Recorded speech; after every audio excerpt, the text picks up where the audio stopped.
धनधान्य पुष्पे भरा आमोही Vasundhara.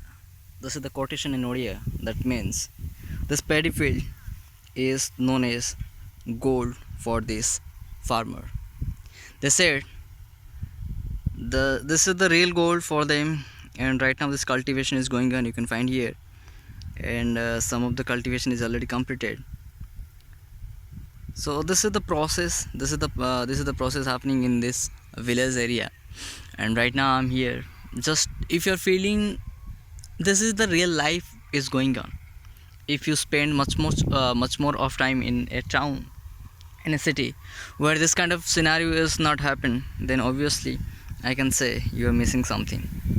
This is the real life. They are actually enjoying the life in a very good manner, and they are actually, you can say, the base of this food. Right now this food is cultivating here, and from here you are getting the food in the form of rice, a different kind of rice.